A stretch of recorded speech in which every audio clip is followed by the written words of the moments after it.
in the grand halls of Westmarch Palace, where whispered secrets have toppled kingdoms and changed the course of history.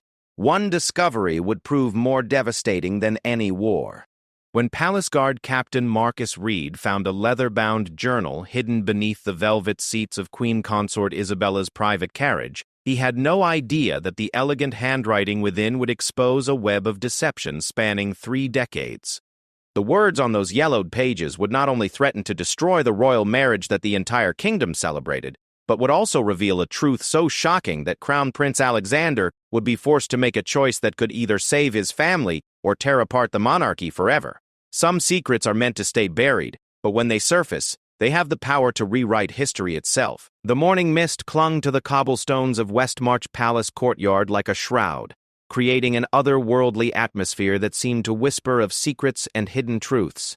Captain Marcus Reed adjusted his royal blue uniform and checked his pocket watch for the 3rd time in 10 minutes. His 23 years of faithful service to the crown had taught him to pay attention to details that others might overlook, and today, something felt different in the air. The Queen Consort Isabella's morning routine was as predictable as sunrise itself. Every Tuesday at precisely 9 o'clock, she would emerge from the palace's east wing, her silk dress rustling softly against the marble steps as she made her way to the waiting carriage. Today, however, the ornate vehicle sat empty in the courtyard, its golden fixtures gleaming dully in the weak morning light. "Captain Reed," called out Thomas, one of the younger guards, his voice carrying a note of uncertainty. "Her Majesty's lady-in-waiting says the Queen Consort has taken ill and won't be requiring the carriage today." Marcus nodded, though something about the situation struck him as odd. In all his years of service, Queen Isabella had never once cancelled her weekly visit to the Children's Hospital in the lower districts of the kingdom. She was known throughout Westmarch for her unwavering dedication to charitable causes, and illness had never stopped her before. As the morning wore on and the courtyard gradually emptied of its usual bustling activity, Marcus found himself drawn back to the abandoned carriage. The vehicle was a masterpiece of craftsmanship, its midnight blue exterior adorned with the royal crest and pulled by 4 of the finest horses in the kingdom. But it was what lay inside that would change everything. During his routine inspection of the royal vehicles, a practice that had become second nature after years of ensuring the safety of the royal family, Marcus noticed that one of the velvet seat cushions appeared to be slightly askew. His trained eye immediately detected the irregularity, and his sense of duty compelled him to investigate further. What he discovered beneath that cushion would haunt him for the rest of his life. The leather-bound journal was small enough to fit in the palm of his hand, yet it felt as heavy as a crown when he lifted it from its hiding place. The cover was worn smooth from years of handling, and the golden clasp that held it shut bore the initial I in elegant script. Marcus's heart began to race as he realized he was holding something that belonged to Queen Isabella herself. For several long moments he stared at the journal, torn between his duty to protect the royal family's privacy and his obligation to investigate anything that might pose a threat to their safety. The weight of responsibility pressed down upon him like a physical force, and he found himself glancing around the empty courtyard, as if seeking guidance from the ancient stones of the palace walls. The decision to open the journal would later be described by historians as the moment that changed the course of Westmarch's destiny, though Marcus could not have known this, as he carefully unfastened the golden clasp with trembling fingers. The first entry was dated 31 years ago, just 2 years before Queen Isabella's marriage to King Edmund. The handwriting was younger, more flowing, but unmistakably hers. As Marcus began to read, the words seemed to leap from the page, each sentence more shocking than the last. "My dearest diary," the entry began, "I fear I am with child, and the father is not the man I am to marry. Lord Vincent Ashworth has sworn his love to me, and I to him, but duty calls me to another. What am I to do?"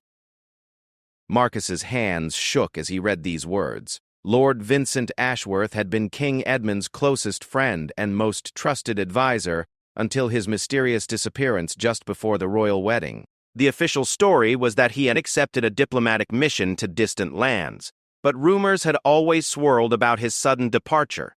The entries that followed painted a picture of a young woman torn between love and duty, between her heart and her crown. Isabella wrote of secret meetings with Vincent, of desperate plans to flee the kingdom together, and of the growing life within her that complicated everything. Vincent says we could start anew in the Eastern Kingdoms, read one particularly heart-wrenching entry. But how can I abandon my people? How can I forsake the alliance that my marriage to Edmund will secure? Yet how can I marry one man while carrying another's child? Marcus felt as though the ground beneath his feet was shifting. If what he was reading was true, then the entire foundation of the royal family was built upon a lie. But there was more, much more, and each page seemed to deepen the mystery rather than resolve it. The journal revealed that Isabella had confided her situation to only one person, her sister, Lady Margaret, who served as her closest confidant and advisor. Together they had devised a plan that would allow Isabella to fulfill her royal duty while protecting the secret of her child's true parentage. Margaret has found a solution, read one entry. There is an herb, she says, that can rid me of this burden. But as I write these words, I feel the child move within me, and I know I cannot go through with it. There must be another way. The other way that Isabella chose was revealed in the subsequent entries. With Lady Margaret's help, she had arranged to give birth in secret at a remote monastery several months before her wedding. The child, a son, was to be raised by the monks and told that he was an orphan. Isabella would marry King Edmund as planned, and no one would ever know the truth. But as Marcus read on, he discovered that the story was far more complex than even this elaborate deception suggested. The child had not been given up after all. Instead, through a series of carefully orchestrated events, he had been brought into the royal household as a ward of the crown, his true identity known only to Isabella and Margaret. Marcus's blood ran cold as he reached the final entries in the journal, dated just days before the present. Isabella had been tormented by guilt and fear, knowing that her secret could be discovered at any moment. She had been planning to confess everything to King Edmund, but then she had learned something that changed everything. Her son, now grown to manhood, was living in the palace itself, completely unaware of his true heritage. The journal's final entry contained a revelation that made Marcus's head spin. Alexander grows more like his father with each passing day. Vincent's eyes, Vincent's smile, Vincent's noble bearing. Soon others will notice the resemblance. I must tell Edmund the truth before it is too late, but I fear it may already be too late. My son, my dear Alexander, deserves to know who he truly is. Marcus dropped the journal, as if it had burst into flames. Crown Prince Alexander, the heir to the throne of Westmarch, was not King Edmund's son at all, but the illegitimate child of Queen Isabella and the long-lost Lord Vincent Ashworth. The implications of this discovery were staggering. If the truth were to come out, it would not only destroy the royal marriage, but could potentially invalidate Alexander's claim to the throne. The kingdom could be thrown into chaos, with various noble houses likely to press their own claims to the crown. Wars had been fought over less significant succession disputes. Marcus's mind raced as he considered his options. He could pretend he had never found the journal, could return it to its hiding place and walk away. But his oath of service to the crown meant protecting the royal family, and he wasn't sure what that meant in this situation. Should he protect them from the truth, or protect them by ensuring the truth came to light before someone else discovered it? As he stood in the empty courtyard, the weight of the kingdom's future seemed to rest upon his shoulders. In the distance, he could see the windows of the palace where Crown Prince Alexander was likely going about his daily routine, completely unaware that his entire life was a carefully constructed lie. The sound of approaching footsteps broke Marcus from his thoughts. He quickly snatched up the journal and concealed it within his uniform, his heart pounding as he turned to see who was coming. It was Prince Alexander himself, accompanied by his personal guard and looking every inch the future king he was destined to become. "Good morning, Captain Reed," Alexander called out, his voice warm and friendly. "Is everything well? You look as though you've seen a ghost." Marcus forced a smile and bowed respectfully. "All is well, Your Highness. Just conducting the morning security check." As Alexander passed by, Marcus found himself studying the young man's features with new eyes. Now that he knew what to look for, the resemblance to Lord Vincent Ashworth was indeed striking. The same piercing blue eyes, the same aristocratic nose, the same way of carrying himself with unconscious nobility. How had no one noticed before? But perhaps people saw what they expected to see. Alexander had been raised as the crown prince, and everyone simply assumed he bore a family resemblance to his mother's side. The truth had been hiding in plain sight for over 30 years. As the prince disappeared into the palace, Marcus knew that he faced the most difficult decision of his life. The journal in his possession contained enough explosive information to reshape the kingdom, but with that power came terrible responsibility. Whatever he chose to do next would have consequences that would ripple through generations. The morning mist had finally lifted from the courtyard, but for Marcus Reed, the fog of uncertainty had only just begun to descend. He had sworn an oath to protect the crown, but now he wasn't even sure who the rightful bearer of that crown might be. Standing alone in the empty courtyard, with the weight of royal secrets pressing down upon him, Marcus realized that some discoveries change not just what we know, but who we are. And as the bells of Westmarch Palace chimed the hour, he understood that time was running out to decide how to use the knowledge that had fallen into his hands. The first part of this incredible story had begun with a simple security check, but it would end with a revelation that would test the very foundations of loyalty, duty, and truth. The ancient clock tower of Westmarch Palace struck midnight. As Marcus Reed paced the length of his modest quarters, the leather journal clutched in his sweating palms.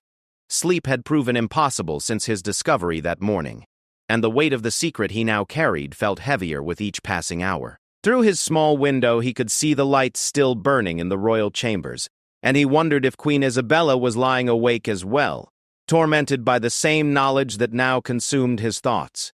Marcus had spent the day in a state of barely controlled anxiety, performing his duties with mechanical precision, while his mind churned through the implications of what he had learned. Every interaction with members of the royal family had taken on new meaning, every glance and gesture scrutinized for hidden significance.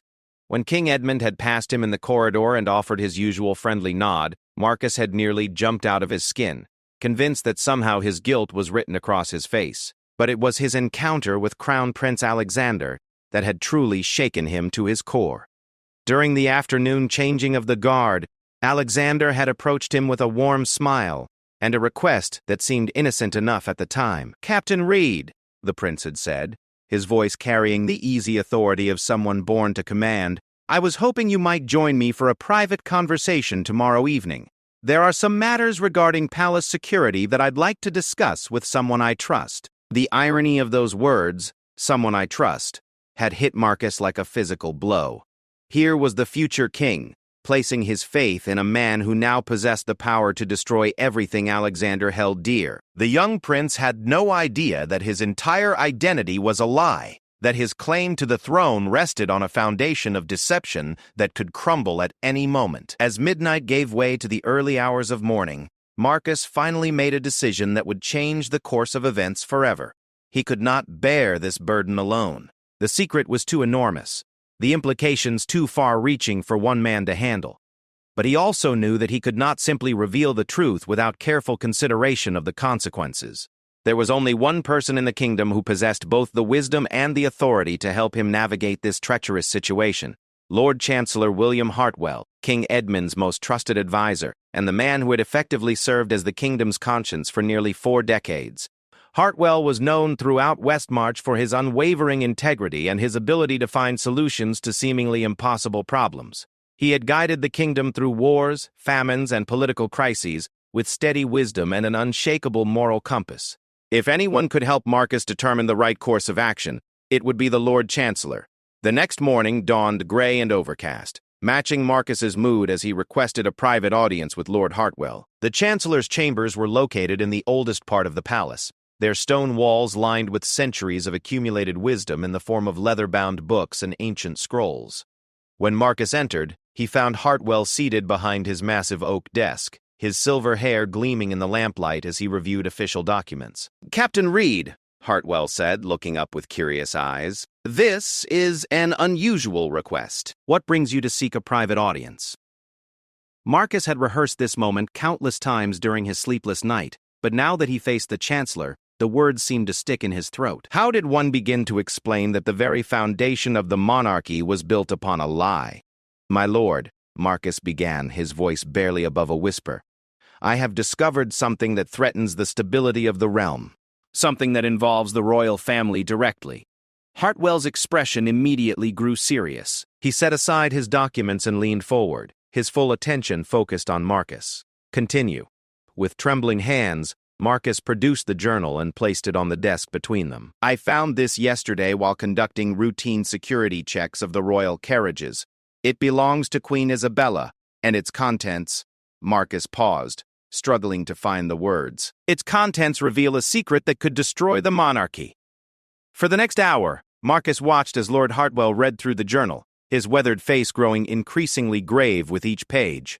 The Chancellor was a master of controlling his emotions, but Marcus could see the shock and dismay building behind his eyes as the true scope of the deception became clear. When Hartwell finally closed the journal and looked up, his face had aged 10 years in the span of an hour. "Dear God," he whispered, 30 years. For 30 years this secret has been hidden." "What are we to do, my lord?" Marcus asked, desperate for guidance. "I've sworn an oath to protect the crown, but I no longer know what that means." Hartwell rose from his chair and walked to the window that overlooked the palace gardens. For several long minutes he stood in silence, his hands clasped behind his back, as he contemplated the impossible situation that had been thrust upon them. "Tell me, Captain," he finally said without turning around, "what do you know of Lord Vincent Ashworth?" Marcus had anticipated this question and had spent part of the night researching everything he could remember about the mysterious lord. He was King Edmund's closest friend from childhood. They served together in the border wars, and Vincent was widely regarded as one of the most honorable men in the kingdom. He disappeared just before the royal wedding, ostensibly on a diplomatic mission that was supposed to last only a few months. And yet he never returned, Hartwell observed. The official story was that he had fallen ill and died in the Eastern Kingdoms, but his body was never recovered, and no confirmation of his death was ever received. Marcus felt a chill run down his spine. "Are you suggesting that Lord Vincent might still be alive?" Hartwell turned back to face him, and Marcus could see that the Chancellor had already begun formulating a plan. "I'm suggesting that we need to know the complete truth before we decide how to proceed." This journal raises as many questions as it answers. Over the next several hours, Hartwell laid out a careful investigation that would allow them to verify the contents of Isabella's journal without arousing suspicion. They would need to examine church records from the monastery where Alexander was supposedly born, investigate the circumstances of Vincent's disappearance, and somehow determine whether the man was still alive. "But we must proceed with extreme caution," Hartwell warned. "If word of this investigation spreads, it could trigger exactly the kind of crisis we're trying to prevent." As if summoned by their conversation about secrecy, a knock came at the chamber door. Before either man could respond, the door opened to reveal Crown Prince Alexander himself, his face flushed from what appeared to have been a hurried journey through the palace corridors. "Lord Chancellor," Alexander said, slightly out of breath, "I apologize for the interruption, but I need to speak with you urgently. It concerns my mother." Marcus felt the blood drain from his face, and he saw Hartwell stiffen almost imperceptibly. Had Alexander somehow discovered their investigation? Had Queen Isabella confessed everything? "Of course, Your Highness," Hartwell replied with admirable calm. "How may I be of service?" Alexander glanced at Marcus, then back at the Chancellor. "Perhaps we could speak privately?" "Captain Reed is entirely trustworthy," Hartwell assured him. "You may speak freely in his presence." Alexander nodded and closed the door behind him before moving to stand before Hartwell's desk. "My mother has been acting strangely for the past several weeks. She seems anxious, distracted, and yesterday she canceled her weekly visit to the children's hospital, something she has never done before. I'm concerned about her health, both physical and mental." The irony of the situation was almost overwhelming. Here was Alexander, worried about his mother's well-being, completely unaware that the source of her distress was the secret of his own parentage. Marcus had to admire the young prince's genuine concern and love for Isabella, even as his heart broke for what Alexander would soon learn about his identity. Have you spoken to the Queen Consort about your concerns? Hartwell asked carefully. I've tried, but she insists that nothing is wrong. However, I know my mother, and something is definitely troubling her. I was hoping you might be able to speak with her, to find out if there's anything the royal household can do to help. Hartwell exchanged a meaningful glance with Marcus before responding. I will certainly make inquiries, Your Highness. In the meantime, perhaps you could help us with a related matter. Captain Reed and I have been reviewing some historical records, and we've come across references to Lord Vincent Ashworth. Do you know anything about him? Alexander's face brightened slightly. Lord Vincent? Yes, I've heard my father speak of him many times. He was father's dearest friend, apparently. They served together in the border wars, and father has often said that Vincent was the most honorable man he ever knew. Father was devastated when Vincent died on that diplomatic mission. Has your father ever shown you any portraits or likenesses of Lord Vincent? Hartwell asked, his voice carefully neutral.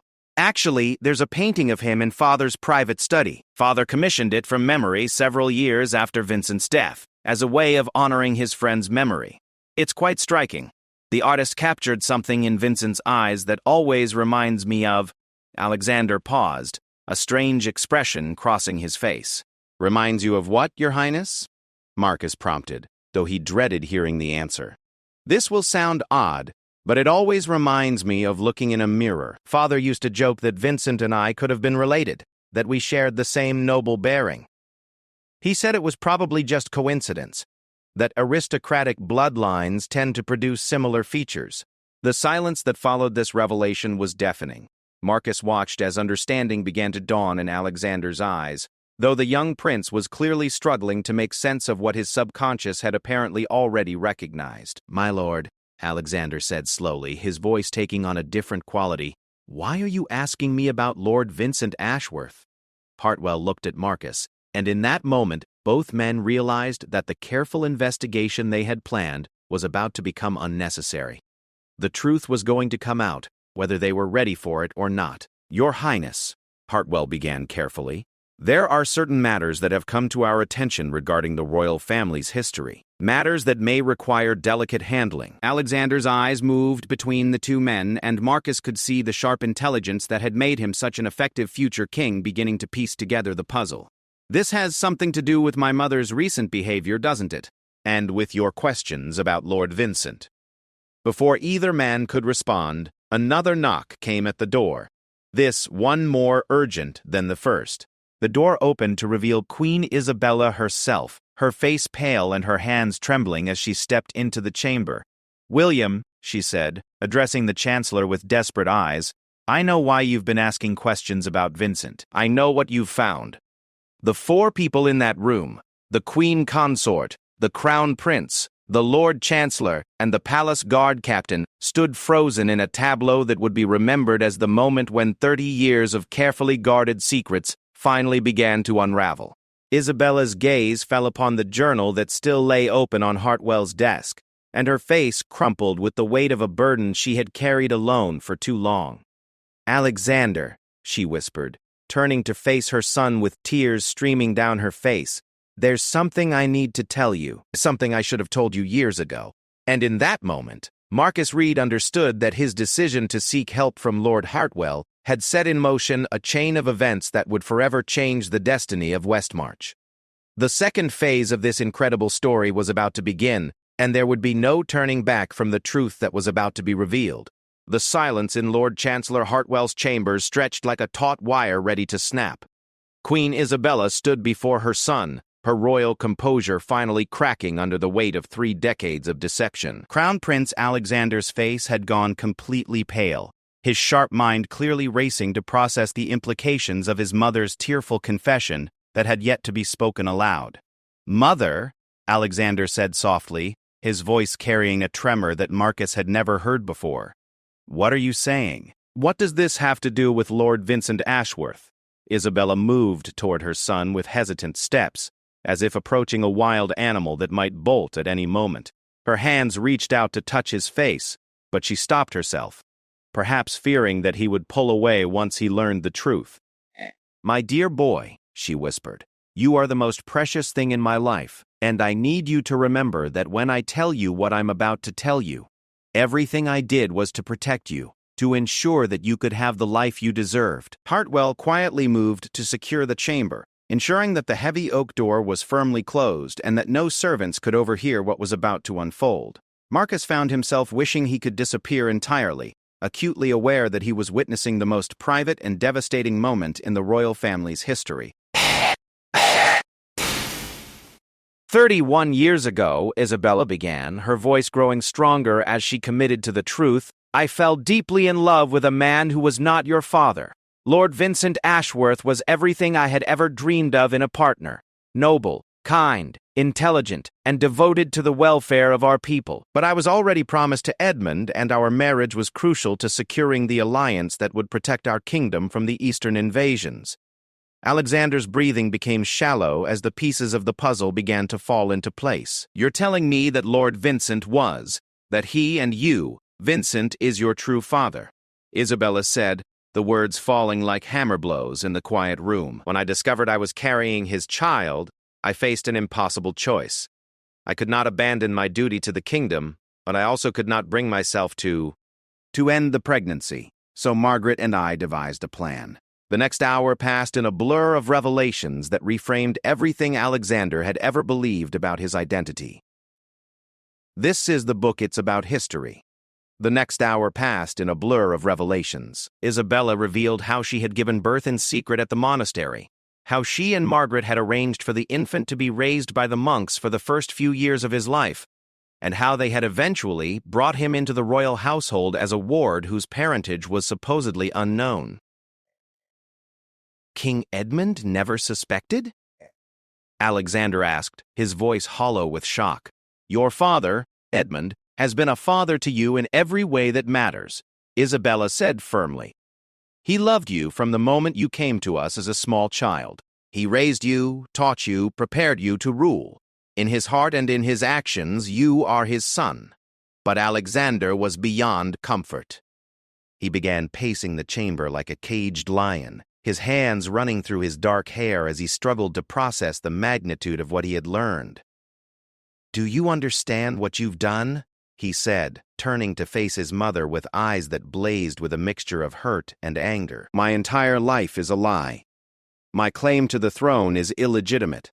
If this comes out, it could destroy the kingdom, which is why it must never come out," Hartwell interjected quietly. "Your Highness, the kingdom has known no other heir. You have been groomed for leadership your entire life. The people love and respect you. Your parentage, while significant to you personally, does not diminish your capacity to rule. But it makes me a bastard," Alexander said bitterly, "the son of an unmarried woman and a man who abandoned his duties to the crown." "Vincent did not abandon anything," Isabella said fiercely, rising to defend the man she had loved. "He left because I asked him to. Because we both knew that if he stayed, we would not be able to resist each other, and that would have destroyed everything. He sacrificed his own happiness for the good of the kingdom." "Then where is he now?" Alexander demanded. "Is he even alive? Does he know about me?" It was a question that had been haunting Marcus as well, and he could see that Hartwell was equally curious about the fate of Lord Vincent Ashworth. Isabella's expression grew even more pained, and it became clear that there were still more secrets to be revealed.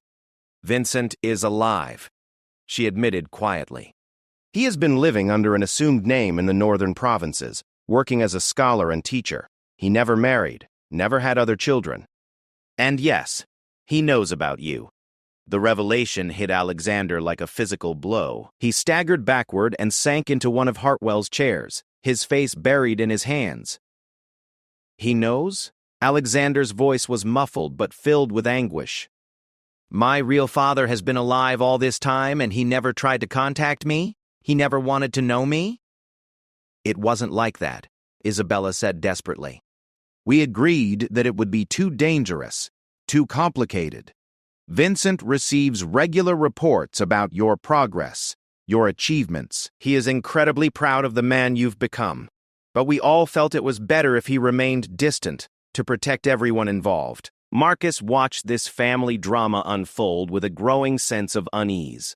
As a military man, he understood the importance of intelligence and strategic planning, and something about this situation felt incomplete. His years of service had taught him to look for the details that didn't quite fit, and there was something about Vincent's continued presence in the kingdom that troubled him. "My lady," Marcus ventured carefully, "if I may ask, how do you maintain contact with Lord Vincent? Surely such communications would be risky." Isabella looked at him with surprise, as if she had forgotten that he and Hartwell were still present. "Margaret handles all the correspondence. She travels to the northern provinces regularly on charitable missions, and she brings me news of Vincent's welfare." "Lady Margaret," Hartwell said thoughtfully. "She has been your closest confidant throughout this entire affair. She is the only other person who knows the complete truth," Isabella confirmed. But even as she spoke these words, Alexander was rising from his chair with a new determination in his eyes. "I want to see him," he announced. "I want to meet Vincent Ashworth and hear this story from his own lips." "Alexander, no," Isabella pleaded. "It's too dangerous. If anyone were to discover that connection—" "I don't care about the danger," Alexander said fiercely.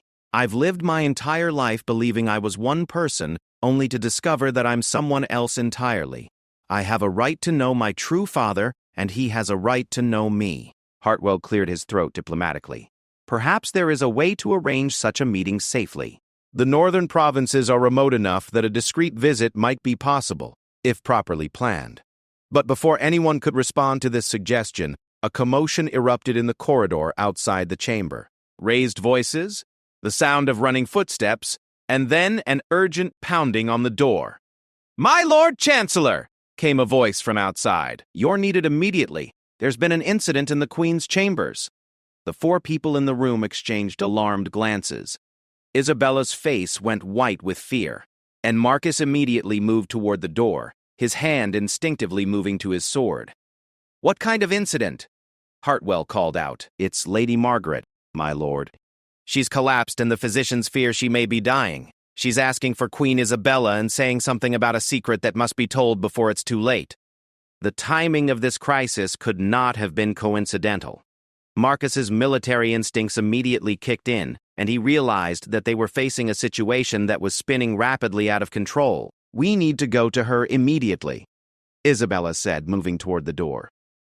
"Wait," Alexander commanded, his voice carrying the authority of his royal training. "If Margaret is dying, and she's talking about secrets, then we need to be prepared for the possibility that our conversation here is about to become very public."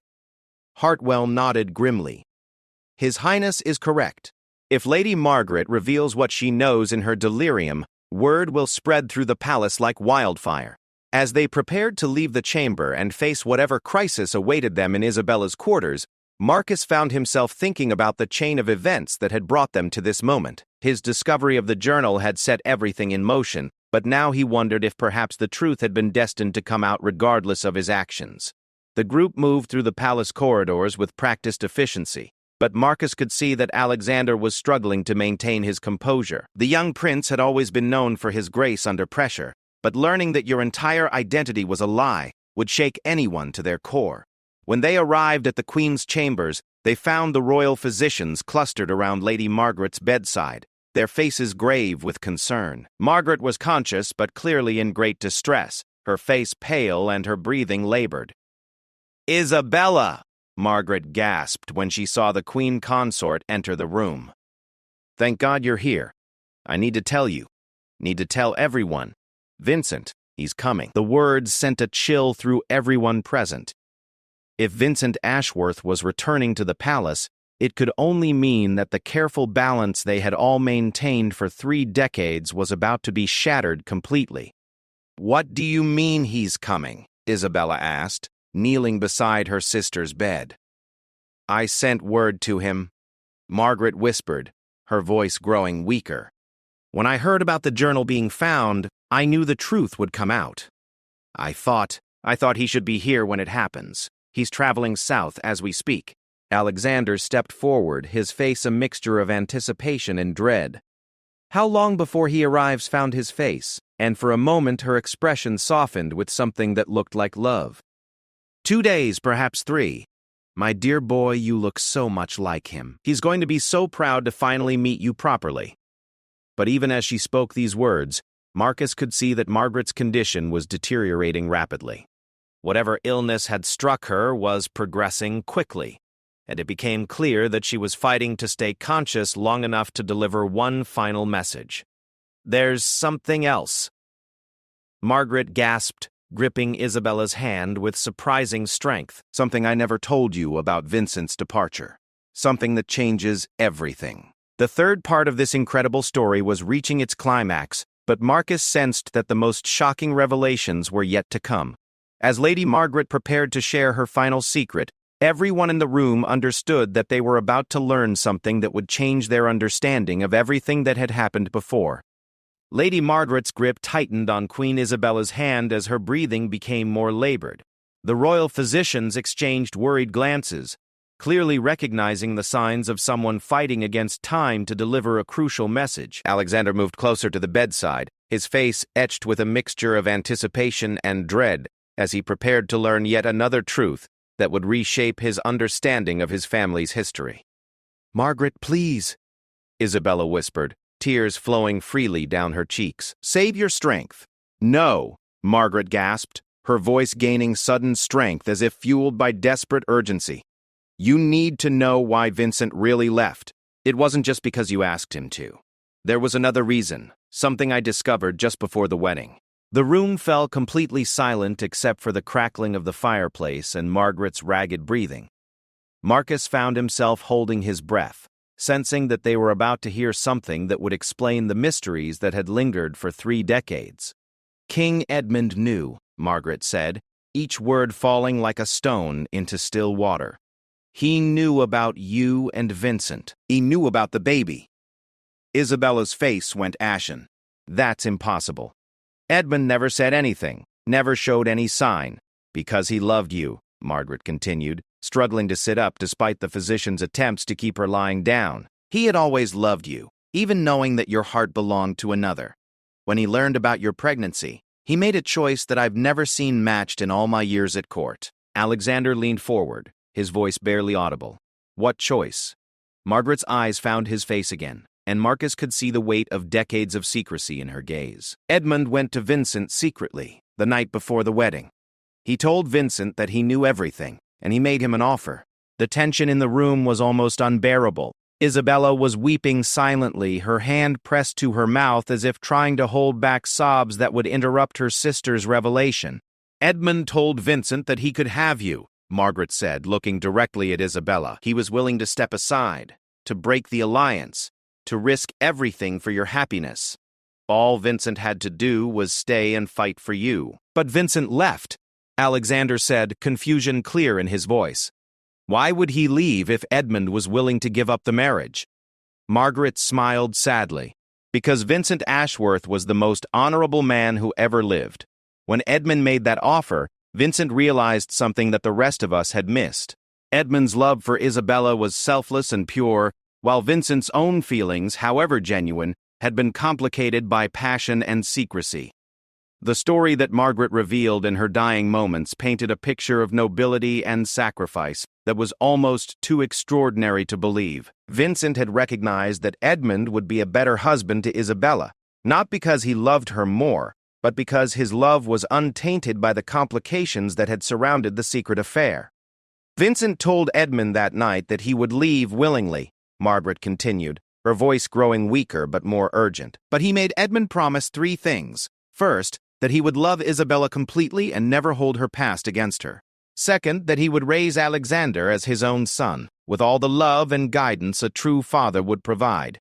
And third—" Margaret paused, and Marcus could see that she was gathering her remaining strength for what was clearly the most important revelation. "Third, that if Alexander ever discovered the truth about his parentage, Edmund would not stand in the way of him knowing his biological father.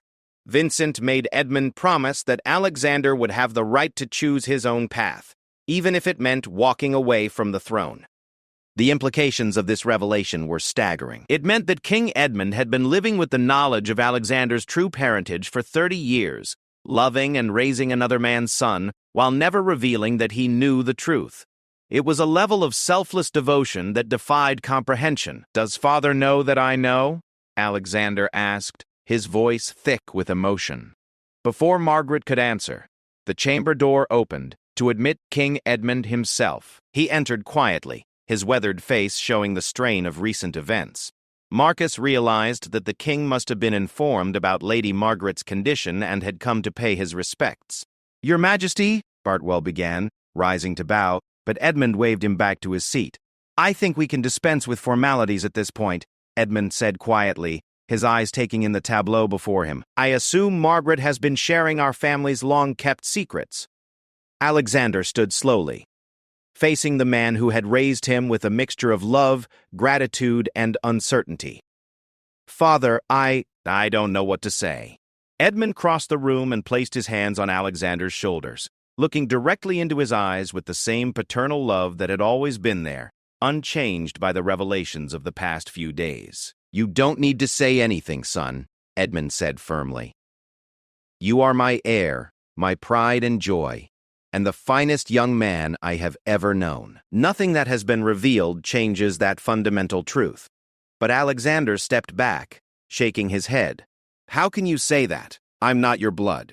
My claim to the throne is based on a lie. If the people knew the truth, the people know that you are a prince worthy of their respect and devotion," Edmund interrupted. "They know that you have dedicated your life to serving this kingdom. They know that you possess the wisdom, courage, and integrity necessary to rule. Your bloodline is far less important than your character." Margaret, who had been listening to this exchange with growing satisfaction, managed one final smile.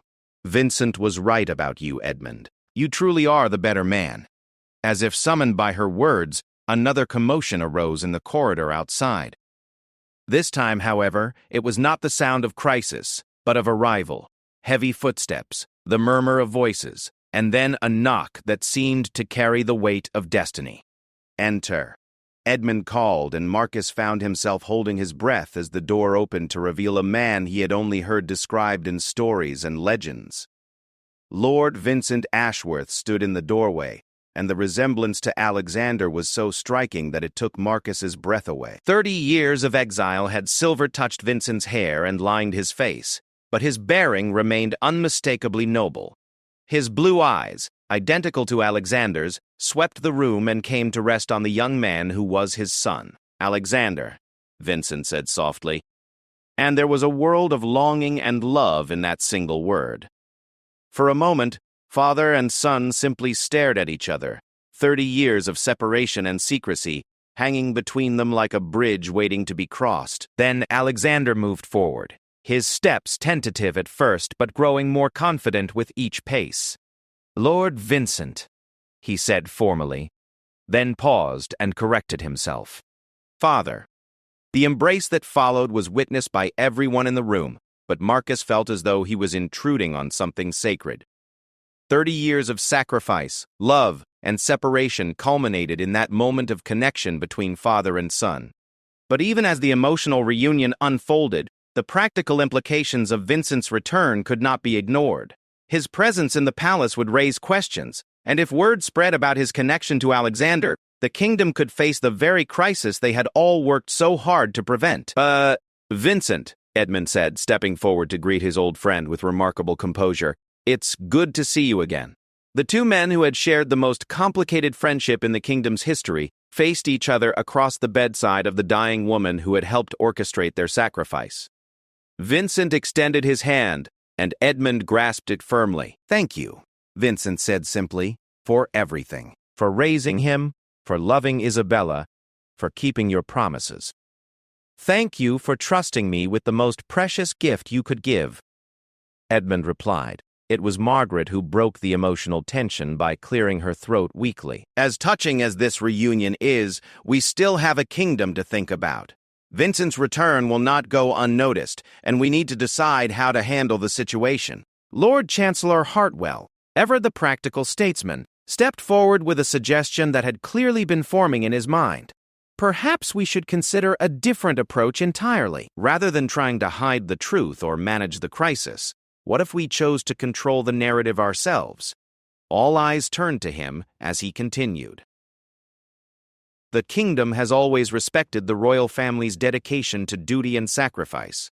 If we were to reveal the truth in the right way, it could actually strengthen rather than weaken the monarchy. What are you suggesting? Isabella asked. We tell the story as it truly happened, Hartwell replied. A tale of three people who chose duty and honor over personal happiness. Queen Isabella, who sacrificed her love for the good of the kingdom. Lord Vincent, who gave up everything to ensure that sacrifice was meaningful. And King Edmund, who chose to love and raise another man's son as his own.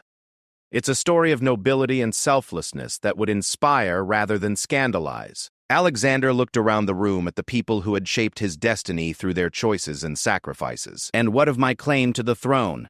Your claim to the throne rests not on your bloodline, but on your character and your preparation, Edmund said firmly. The nobles and the people who would question your legitimacy based on parentage are the same ones who would find other excuses to challenge your authority if they wished. True power comes from the consent of the governed, and you have earned that consent through your actions.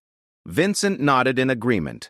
I never wanted the throne for myself, and I don't want it for you if it's not what you truly desire. But if you choose to claim your birthright, you should do so as the man you've become, not as my son or Edmund's heir, but as Alexander of Westmarch, worthy in your own right. The days that followed would be remembered as the most transformative in Westmarch's history. The royal family chose transparency over secrecy, revealing the truth of Alexander's parentage in a carefully crafted announcement that emphasized the themes of love, sacrifice, and duty that had defined their story. The response from the kingdom was overwhelming support. The people were moved by the tale of three individuals who had put the welfare of the realm above their own desires, and Alexander's legitimacy was strengthened rather than weakened by the revelation of his true parentage. Marcus Reed found himself at the center of historical events that would be studied and celebrated for generations. His decision to bring the journal to Lord Chancellor Hartwell had set in motion a chain of events that ultimately brought healing and truth to a royal family that had been living under the weight of secrets for too long. Lady Margaret passed away peacefully 3 days after Vincent's return, her final act being the reunification of the family she had helped to protect for 3 decades. She died knowing that the truth had finally set them all free. In the months that followed, King Edmund formally adopted Alexander as his legal heir, while Vincent took up residence in the palace as a trusted advisor and counselor. The kingdom prospered under the guidance of 3 men who had learned that true strength comes not from hiding from difficult truths, but from facing them with courage and integrity.